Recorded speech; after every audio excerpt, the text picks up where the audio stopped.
Which gets us into where every other Chem 130 started this semester. Okay?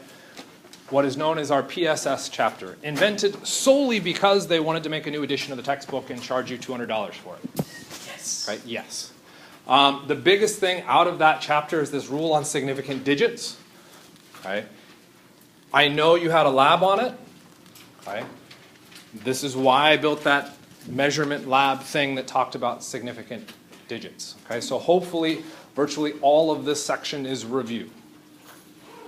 Okay? So we should theoretically move faster through it. If you've got questions, you should absolutely stop me. Okay? Does that make sense?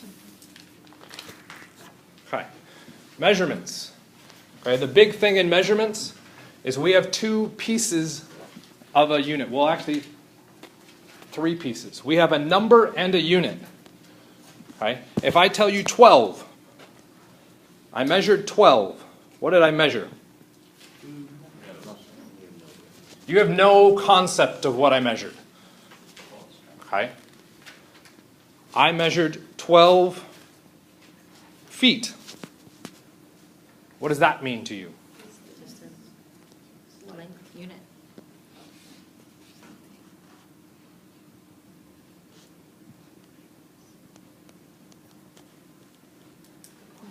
Does that change the meaning of that 12 feet now? As opposed to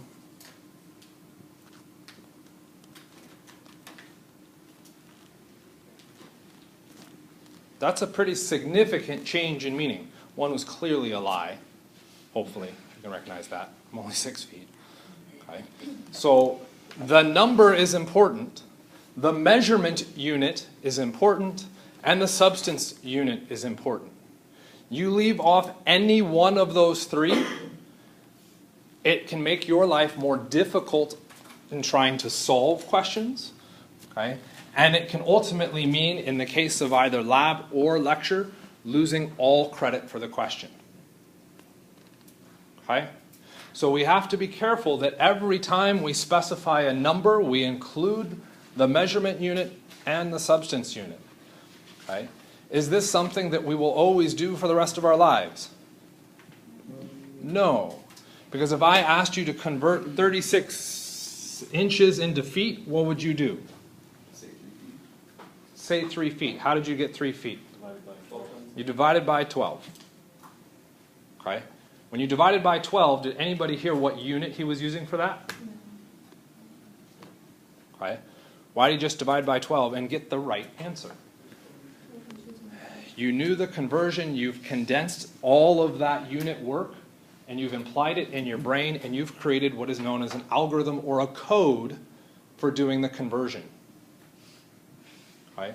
Repeated calculations, we tend to code instead of looking at the process. Virtually everything you have done outside of this classroom, okay, to date, has been coded work. And it took you however old you are to generate that code. What I am asking you to do in this class is to stop coding and use the process. And the reason for that is not because your code is wrong. You correctly told me 3 feet. That's awesome. But you know what feet and inches are. What happens if I change the unit? They can't be the same. Then you can't use the code. Right? If you don't have a process, you're dead in the water. Right? So through this unit, we will be looking at how we generate a process. You may not like that process. Okay? You may invent your own process, but as long as your process includes your measurement unit and a substance unit, okay, minimally a measurement unit for this first section, okay, you should be good for any kind of show your work question, even if I go through and invent some bizarrely odd unit. Okay, make sense? Okay, so what are our standard units? Our standard measurements? We can get distance or length, mass, sort of weight, volume, and time. What is our standard unit for distance? Okay, meters. Really? This is America. Okay. Feet, inches, yards. Which of those units are we supposed to use? Okay. In a science course, we need to use standard units. Okay. All of these units are entirely made up. Okay. Which seems kind of bizarre. You're like, really? Someone just made up what a foot was? Yeah. They took a foot and they said, that's a foot. Okay. How did they come up with an inch? Finger? Well, my knuckle on my thumb is roughly 12 of my, I can put 12 of those in my foot, so I'm going to call it an inch. Why? Because the knuckle happened to match 12 things within their foot. Okay? Completely arbitrary nonsense. Right? And I'm not saying the American system is completely, well, they're all completely arbitrary nonsense. Right? What we tried to do in the science environment is create a system that had easier multiples or easier units to deal with. If everything we worked with was variations of 12, that's going to make life very difficult to measure things. So what we shifted to is a system that is based off of sets of 10. Why 10?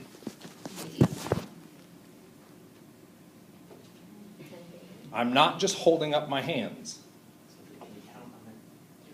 We have 10 fingers.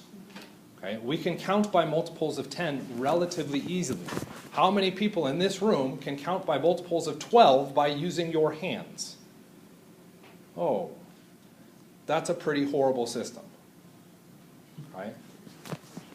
We could have used sets of 5, sets of 20 for that matter, even sets of 2 because I've got 2 arms. Right?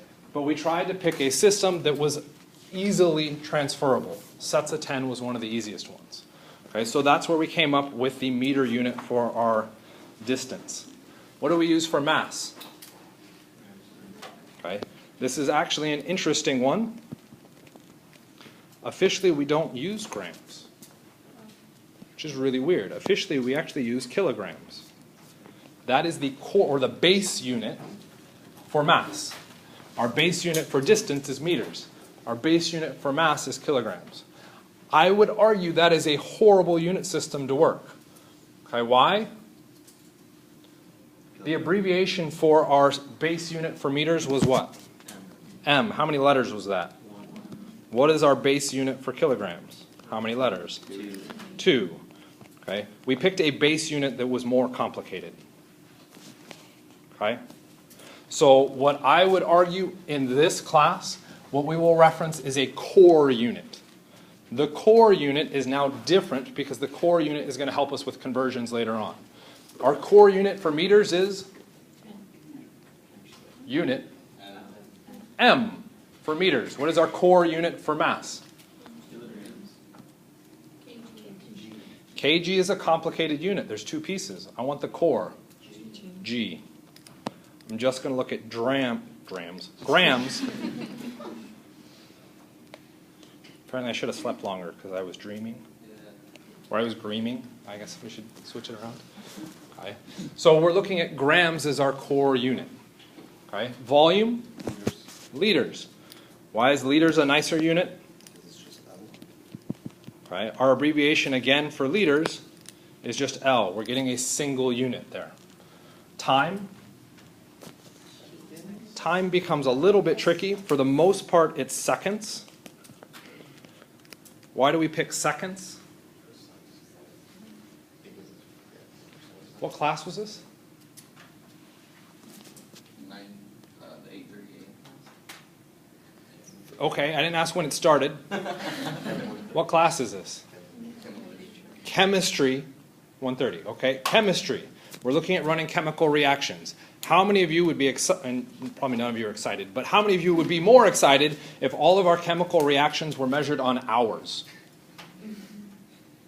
You step into lab, it's not a 2-hour and 40-minute class because it takes 2 hours for the chemical reaction to occur. So we actually got to be a 5-hour class to take that into consideration. Ooh, yeah, that sounds kind of painful, doesn't it? Okay, welcome to OChem. Our chemical reactions tend to happen on the scale of seconds. Okay, sometimes faster, sometimes a little bit longer. Okay? That's why we pick seconds as our core unit for chemistry, because most of the reactions we're running are running more on a scale of seconds. Okay? We could use minutes and hours. Anybody see a problem with the time conversion system? It doesn't go by base 10. It doesn't go by base 10. Okay? Why did it change? It's how we divided out time. Time was older. We didn't all agree, or we ended up all agreeing eventually on a standard time unit that dealt with weird conversions. Okay? So we can't make everything a base 10. Okay? We can still incorporate the base 10 into time, okay? But our bulk unit conversions, seconds to minutes to hours to days to years, aren't powers of 10. Okay? Okay? Most sciences, we've got the metric system. You do get weird kind of exceptions within those. So those are our primary measurement categories. When we look at mass, we measure mass using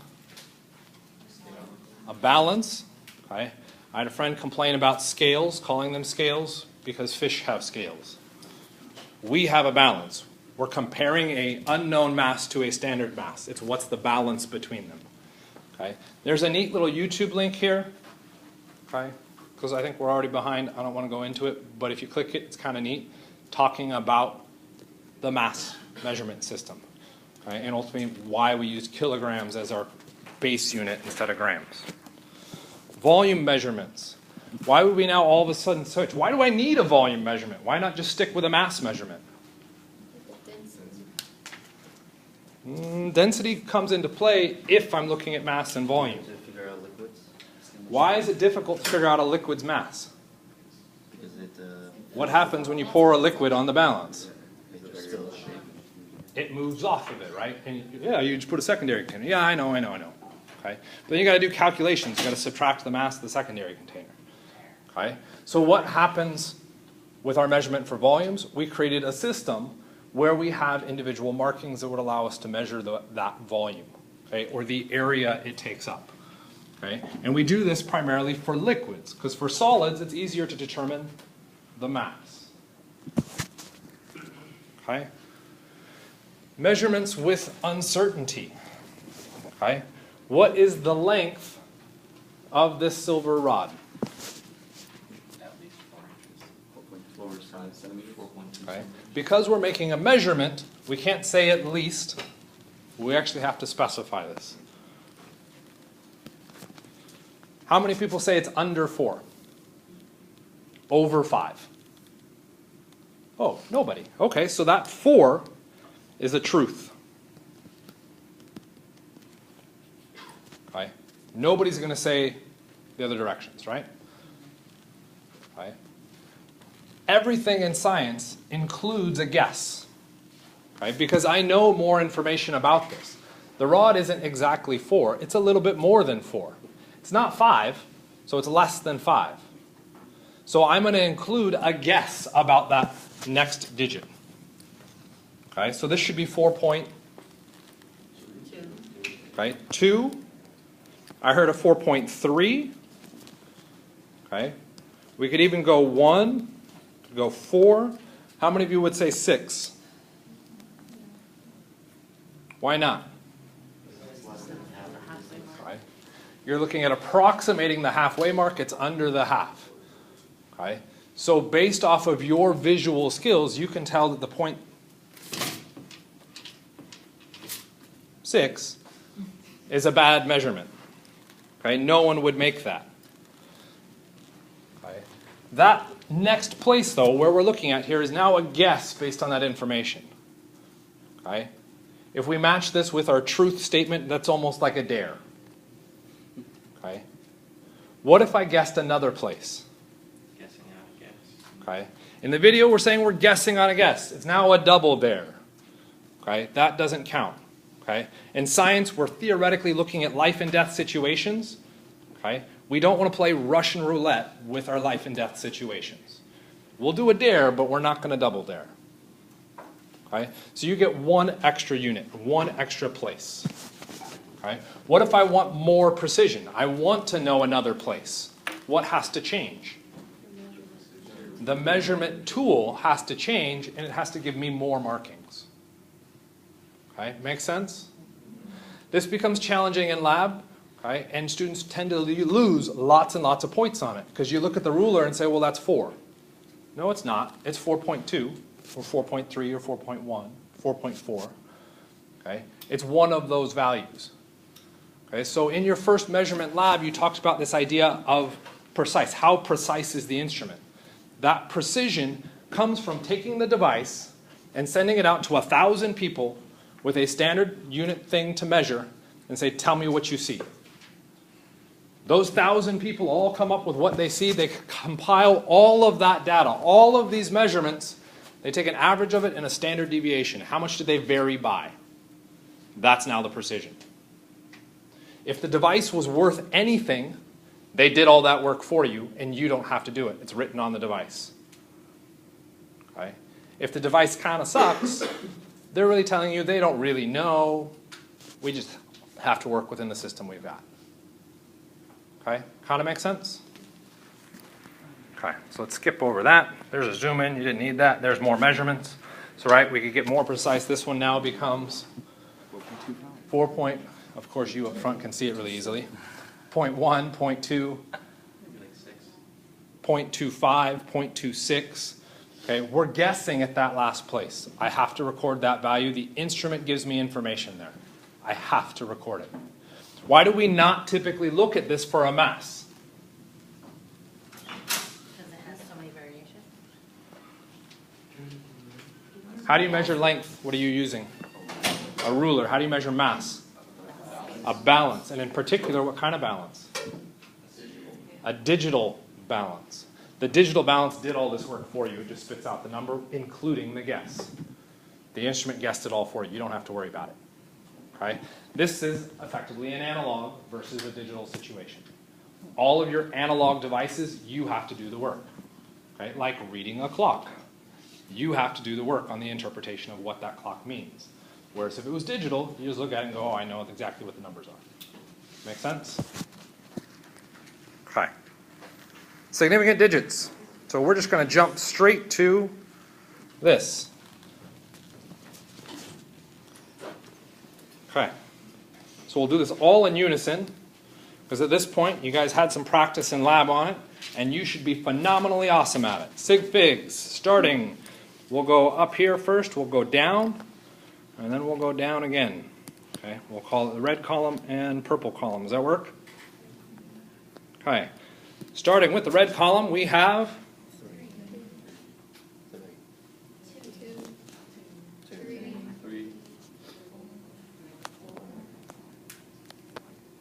purple column.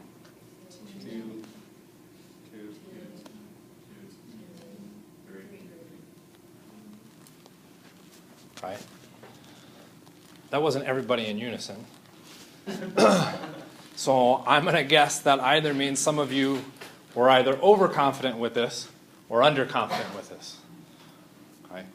I starred 2 because I definitely heard mistakes on those 2. Okay. Should I star some others to talk about? Maybe that bottom one. Purple bottom? Yeah, I'm not sure about that. Okay. Anything else?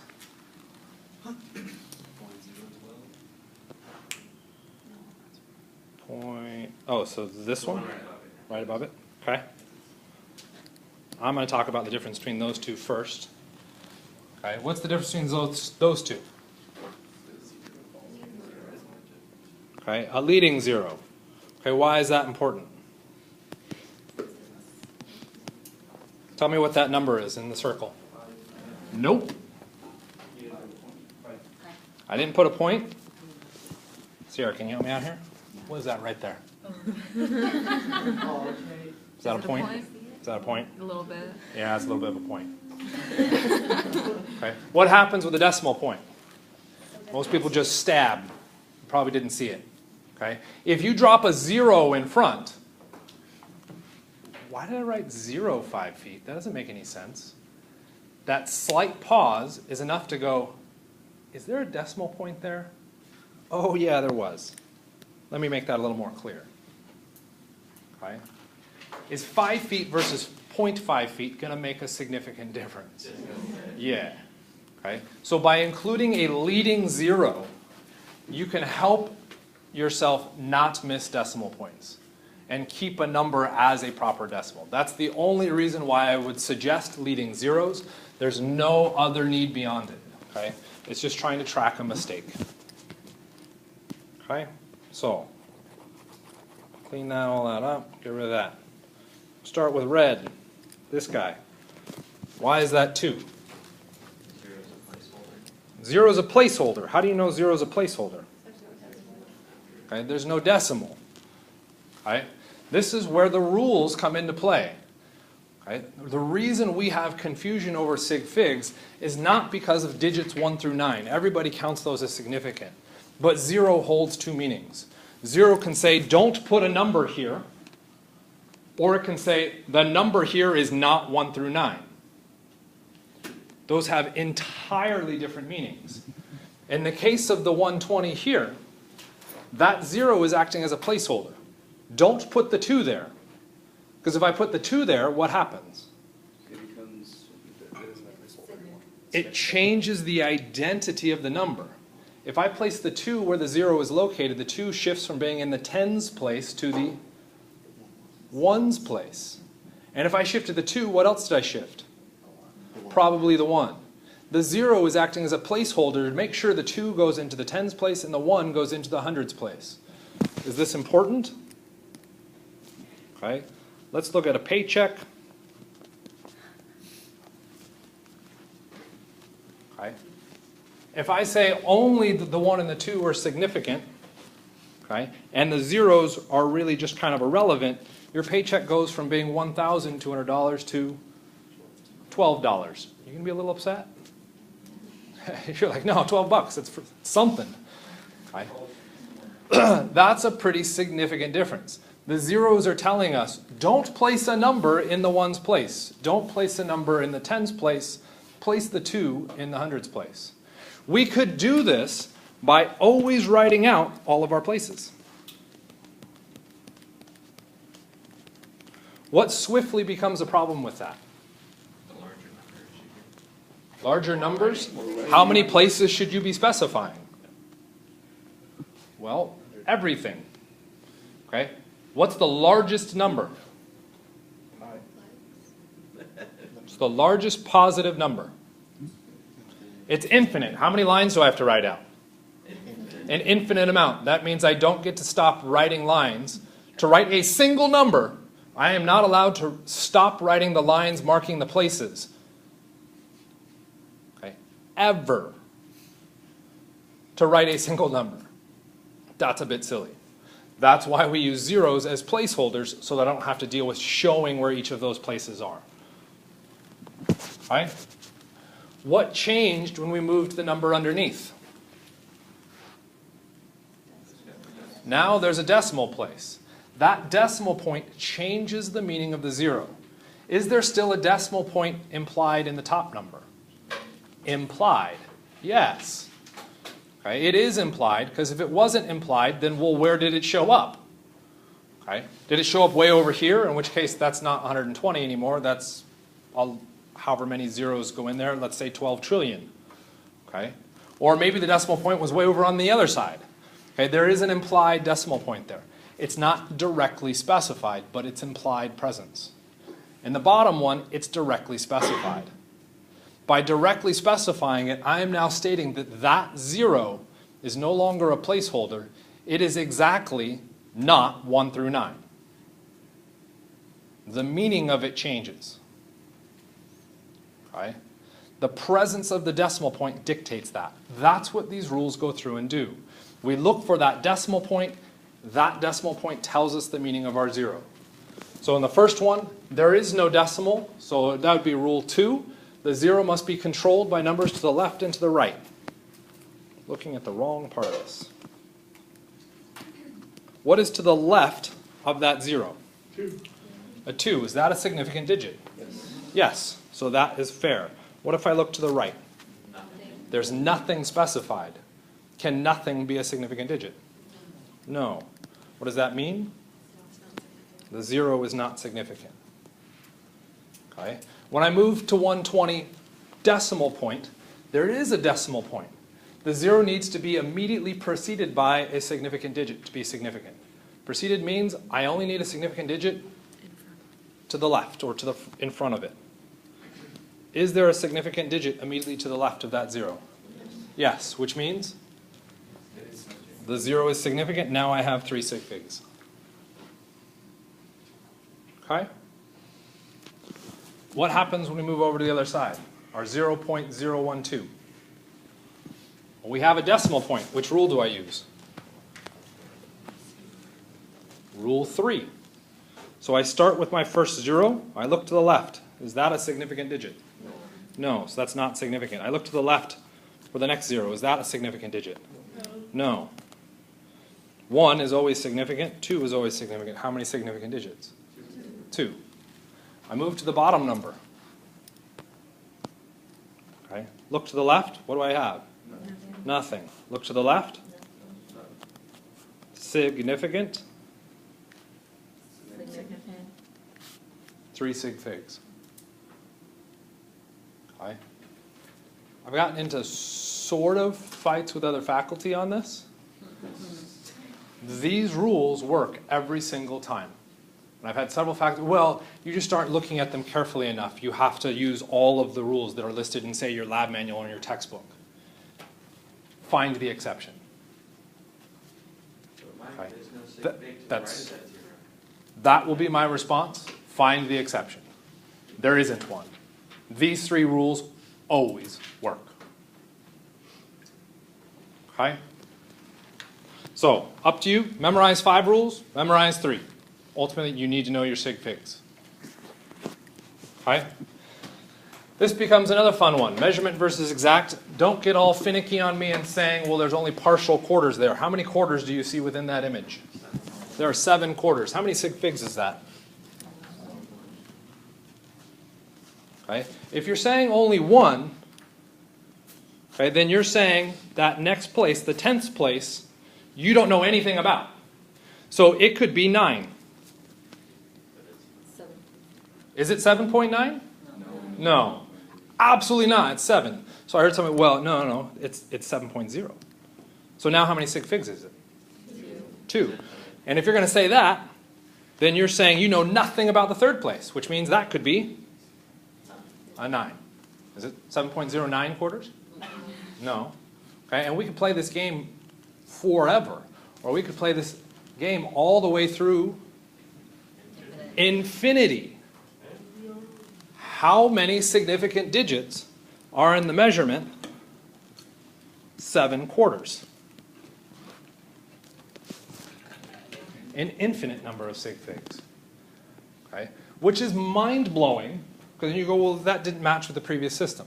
This measurement is an exact value. Anything that is exact will have infinite sig figs. Okay? How many inches in a foot? 12.1? No. What kind of 12? Exactly 12. Not even 12.0. It's exactly 12. Because 12.01 is also wrong. Okay? It is exactly 12. That is a definition. Definitions, by definition, okay, will have infinite sig figs. Okay? There are cases where they are obvious, and there are cases where they are not. Feel free to ask. If you encounter something you're like, I'm not sure, that's a good time to ask. Because if it gets to the exam and you're like, I'm not sure, I'm going to be like, tough. You should have asked in class. Okay? So, some measurements don't require an instrument. Okay? Because they don't require an instrument, they aren't officially a measurement, which means they don't follow sig fig rules. We end up with exact things. Inches and feet, the amount of quarters there. Okay? Counting things is typically an exact measurement. Right? There is some gray area there. If I was to say, count the number of people in this room, would that be an exact measurement? Yeah. Okay. How about if I count the number of stars? Why is that not exact? Because the human brain is puny and can't comprehend the amount of stars that are out there and is going to lose track of the numbers somewhere along the way. Okay? That's where error gets incorporated into it. Now, where's that threshold between the human brain can handle it and the human brain can't? Depends on the person. Okay? So for the most part, when we look at measurements, we're usually looking at things less than 20-ish, okay, being exact measurements. Okay? Everything over than that tends to be more of an error-introduced measurement or count. Come on. Of course, it's not connected. So why do we care about sig figs? What do I do with those measurements? I do math. And this is where things become fun. If I tried to add these numbers, what do I get as an answer? In theory, this would be a straightforward, I lined it up nice and easily, right? 2, 6, 3, 3, yeah, you were right. 1, 10, 6. But that was 16, right? So we have to add 1 up there, 5, 1, 1. And now we get that big, long number. Calculator tells you that. If you wrote that on an exam, you're wrong.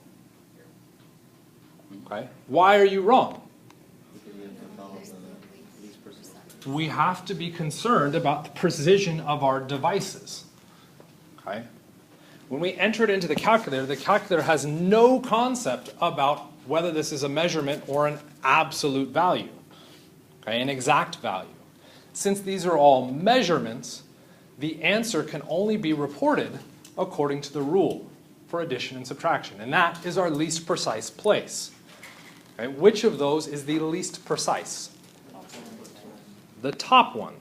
That one is the least precise because it only reports to the tenths place. The next one reports to the thousandths, and so on. Because I don't know where that one is. Okay? And you might say, well, does it really make that big a difference? Okay, well, remember, because it's precise only to that place, I have no idea what that value is, or that value, or that value, or so on. So really, what this is saying is they could have been zeros, in which case you're absolutely right. You should have recorded all the way out. They also could have been nines. Do we get the same answer? No. We get a significantly different answer. Okay? So if I remember correctly from that mathematics, okay, we said the first one was 115.63362. If those are nines, that makes it a little bit trickier for me to do the math, but I believe it's 1157346. What's the difference between those two numbers? Where does it appear? In the decimal, okay, so the hundreds place is fine, tens place, fine. Ones place is fine. The tenths place failed. Okay? The tenths place failed because that place is a guess. According to my measurement, that place was a guess. Should I be reporting anything after that? No, why not? Because I'm lying. I'm guessing on a guess, so that's where I need to report. What did that happen to match? Oh, the least precise place. That's why the rule comes into existence. Okay? They weren't just arbitrarily determined. We looked at examples and said this is when it changed. Okay? You have to know that. 45, right? Yes. Okay. No, 40. Okay? What happens when we do other mathematical operations like multiplication and division? Okay, notice the rule does change a little bit. If we were to figure out the area of the square, what do we have to do? Length times width. Okay, 33.488 units. Okay, that's what our calculator spits out. Okay? What we could go through and do is the exact same thing that we just went through with the addition subtraction. Okay? That's making the assumption that I know something about that next place, that we're looking at zeros. Okay? I don't know that. This could have been 7.28 times 4.69. How does that change my answer? Okay, in the ones place. So when we go through, where's the difference? It showed up in the ones place. Okay? Which of my starting measurements ended in the ones place? For the record, there's tens. there's ones, there's a decimal point. There it is. There's a decimal point. Which of these two measurements, their last number showed up in the ones place? Neither of them. Can we use the same rule that we use for addition subtraction? No. No. We need a new rule. That new rule is now going to be the fewest sig figs. When we look back at these measurements, one had 3 sig figs, the other one had 2. My answer needs to be reported to 2 sig figs. Okay, again, why? When I add that extra value in there, the error between those measurements comes out to 2 sig figs. It's that second place. Okay? This becomes confusing because you get 2 rules and you have to use them differently. One is the fewest sig figs, multiplication and division, and the other one is precision of your measurement. Okay, addition, subtraction. Okay, we got some people fading, so I just want to take a quick survey. Is that because this is like, yep, I got it, this was easy? I think we did already do the lab, so it should be a lot of review. I also saw some of the answer choices from the lab. Yeah, no, so I read in the book, for example, 7.28 units times 4.6 equals 33.488. You have to report the least, the fewest sig figs. The fewest. 4.6, that would mean the answer is 33, and that's it. Yep, Is that correct? So now that is 20 correct. and no 32. Okay. Your answer gets reported to 33. This next one is because we made the assumption, well, if I don't know, up here I made the assumption it was 0. Down here I'm making the assumption it's 9. Yeah, that was my question on the previous slide as well. So I just saw that the difference was when you add and subtract, it's different. You just have to report to the least precise. You report to the least And precise. then you multiply and divide, you have to report to the fewest. Fewest sig figs. Okay, the least sig figs in your calculation. Okay, which is very subtly different, and it's very easy to get them confused. So typically when we're testing on this, and actually I'm going to hold off on that thought. Okay. When we look at what we run through in the class, you will find that most of our calculations are multiplication division. The cases where you see addition subtraction are strictly off of measurements. We don't take measurements in the lecture. Where do you take measurements? In the lab. So the lab class is going to be largely driven based off of addition subtraction. You will also see multiplication division, but you see a lot of addition subtraction there. In the lecture, almost everything we do is multiplication division, so we have to be worried primarily about that rule. That means nearly everybody memorizes the multiplication division rule and forgets the addition subtraction rule. You have to use both. Okay? So I saw 1, then 2. So if it was, all they gave you was 4, would you just do 30, or? So that's an interesting question. Yeah. Okay? Because this becomes kind of a weird concept. What happens if all you had was 4? I'm not going to write sideways. Okay? Well, you're going to get this string of decimals. It's not going to come out to exactly that number. Okay? What would we report for our answer? Because it's 4, I can only have 1 sig fig. 30? Okay. Really? If I just write 3, did I lose meaning? Yeah. Yeah, because that went from 33 to 3. It needs to be 30. Have I added meaning? Yes. Yes. I'm saying I know what that 0 is. This answer has to be reported as, whoops, it's not, 30 units squared. This is now, depending on who you talk to, potentially slightly ambiguous. Okay? And we'll address that here and now, just because we're at that point. Okay?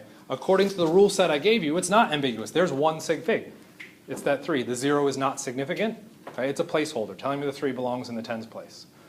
That 0 can potentially be confusing for some that use 6 rules to figure out sig figs. So how can we make sure that we are nice to those people that haven't spent enough time to figure out a simplified pattern for rules? Okay. Well, this is merely 3, 1 sig fig, times 10. Where this 10 is just a multiplier. Okay? It's an exact multiplier, which means it won't affect the number of sig figs. how many sig figs now in this measurement? 1. It's only the 3. I've added the multiplier only as a way to shift the decimal. The decimal right now is at the 1's place. If I multiply by 10, I shift the decimal over, and I now end up with the number 30. Okay? What kind of notation is that bottom case? This is scientific notation. So we can use scientific notation to help people that weren't as gifted at recognizing there's only 3 rules to sig figs. Yes, that is a dig to like every other chemist. But I'm not recording that loudly, hopefully. Okay? We can use scientific notation to help with that. In addition, scientific notation does a whole bunch of other stuff that we will encounter later on in the semester. And if you have to go through Gen Chem, you encounter a whole hell of a lot more. Okay? Scientific notation's primary use is that puny brain again. What if the number came out to be like, instead of 33 being 39, but you still have to write 30? That completely changes the number, so if that's...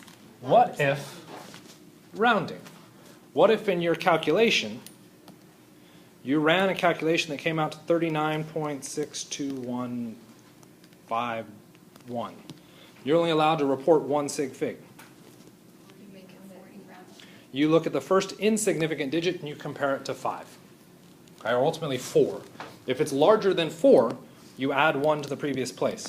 That 39 point whatever whatever becomes 40, or 4 times 10. But even with 36, you're still missing out on 4 different... Are you missing out on it? And that's where it becomes weird. You're used to dealing in absolutes. That's what math class does. There is no measurement in math class. Okay? There typically isn't a measurement in your own lives. When we move into measurements, we have to be very, very careful. We aren't missing out on information there. We didn't know that 6. Okay? That was literally a guess. So I'm not missing out on 4 more units. I'm just acknowledging the fact that that 6 I just know is bigger than 4. That's all I know. Okay, so I'm not losing information. Okay? It seems like it, but I'm not. And it has to do with the measurement process. So if we were to round the answer, could we just start by rounding like the, rather than 4.68, can we do 4.7? Because Oh, both have here. the same, right? No. Okay, so, sorry to track with where you were. So it's only when you So- have your final answer? The question is, if we look up here, you're like, well, I'm going to have to round to 2 sig figs, so why not round this number, that 4.68? Why not round it to 4.7? Do you know there's an 8 in the hundredths place? Yes. By writing 4.7, what have you done? You're saying you don't know that information. So we don't want to round until we get to our answer. We want to keep the measurement information we got. Okay? So your rounding process only happens at the very end of your calculation. This becomes tricky when you're running a calculation that involves addition, subtraction, and multiplication and division, particularly at different times. That drastically messes with your ability to track sig figs, and we'll address that in a second too. So do we only round when we're multiplying and dividing? No? Take a look at the addition subtraction. Where can I report out? So according to addition subtraction as an example, I can only report to the least that one, which is our hundredths, which means my answer must go here. What does my answer become? Well, 1.3, because the first insignificant digit is larger than 4, I have to add 1 to the previous one. My answer becomes 1.34 grams. So anytime? Okay. Anytime you run a calculation, you need to be concerned about rounding. Okay. Any and every time. Okay. So the rule on rounding is actually there at the bottom. Okay. It's all, this says 5. I should really change it to 4 because we have an equal sign, greater than or equal versus less than. And I may have screwed that up. Oh no, I did it right. Okay. That's our process on it. Okay. It takes practice to get used to the rules, but once you have the rules, you keep using them. Okay. You guys want a little bit of practice? Yeah. Okay. as you're practicing these, I'm gonna stop recording